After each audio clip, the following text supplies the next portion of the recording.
Fine, let me start off the video with this one. Hit that like button, leave a comment, and please press follow. For the love of God, hit that follow button. Anyways, roll that beautiful bean footage.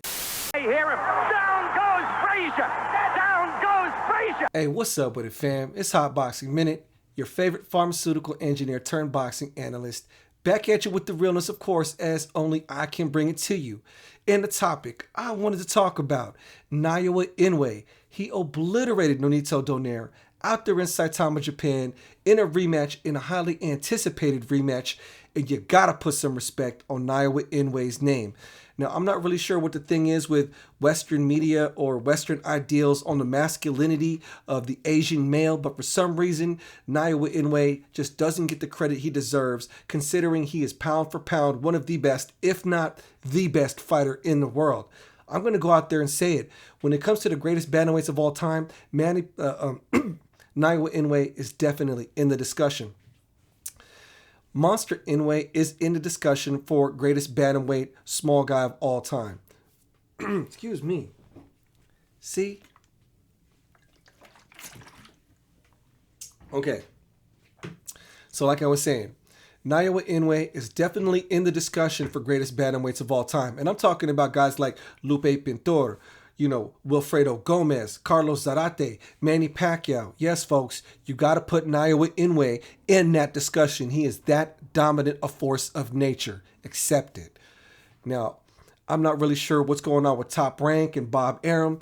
It seems that Top Rank and Bob Arum are more focused on promoting Nico Ali Walsh to American audiences. No disrespect to the Ali name and legacy. I'm a huge Muhammad Ali fan. As opposed to actually giving some credit to their guy, Naoya Inoue, who is a top-ranked fighter. For some reason, they're just not promoting him out here in the States, and I don't really know why. For him to do what he did to Nonito Donaire this morning out there in Saitama, Japan, unbelievable.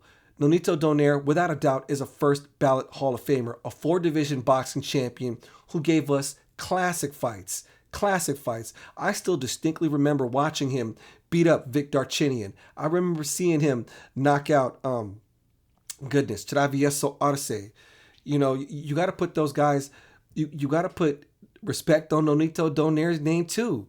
And like I said, if it wasn't for guys like Manny Pacquiao, who is obviously one of the greatest of all time, I think Nonito Donaire would be a much bigger name in the world of boxing than he currently is. And Nonito Donaire's name is definitely worthy of respect. Going into this fight with Naoya Inoue, Nonito Donaire was coming off back-to-back knockout wins and a championship belt. So, Nonito Donaire, at 39 years old, got a second-round KO loss to Naoya Inoue. When it comes to sheer technique and delivery of punishment, nobody really does it better than Naoya Inoue. I would go so far as to say that Naoya Inoue is the most precise, accurate puncher in all of boxing today. I really mean that. He throws with conviction. He throws knockout power in either hand, and he doesn't waste any of his movement. I'm talking about perfect balance, perfect torque, perfect execution. Almost every time he throws a punch, nothing is wasted. It really is almost borderline artistic the way Naoya Inoue just breaks people down systematically. Now, Nonito Donaire got knocked out in this rematch with Naoya Inoue. Sometimes competitive first fights does not mean the second fight is going to be competitive. It made me think about, Sergio Martinez when he fought Paul Williams. It was a tough fight, that first fight. In that second fight, Paul Williams got knocked out viciously. One of the most highlight reel knockouts in boxing history. That first fight between Nonito Donaire and Naoya Inoue that culminated at the end of the World Boxing Super Series was Fight of the Year that year.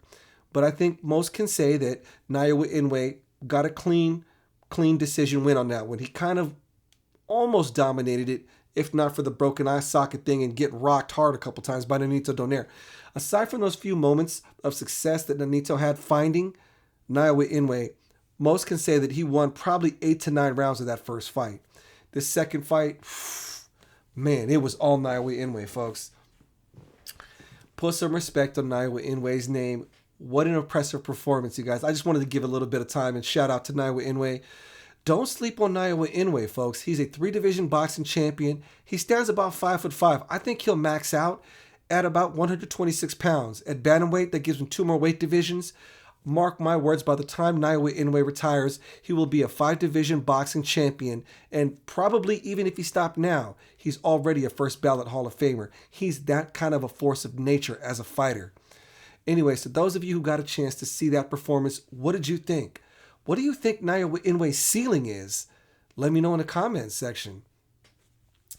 Now, of course, because Naoya Inoue is this close to achieving undisputed at bantamweight, the only one who stands in his way is Paul Butler.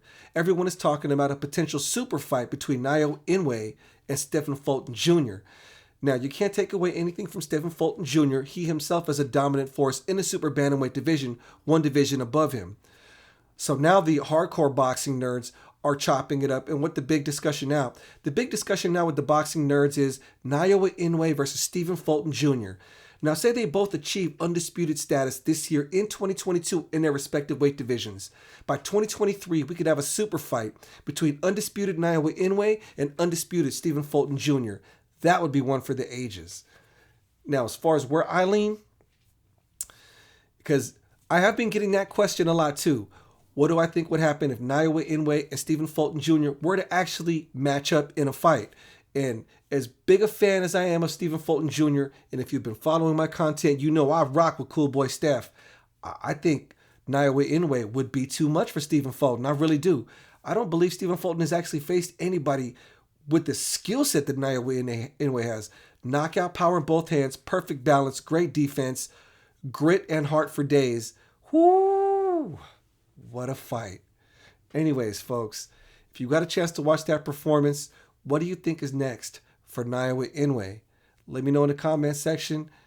Hit that like button if you haven't already done so. Are you not already following? Anyways, folks, this is Hot Boxing Minute. Till the next time.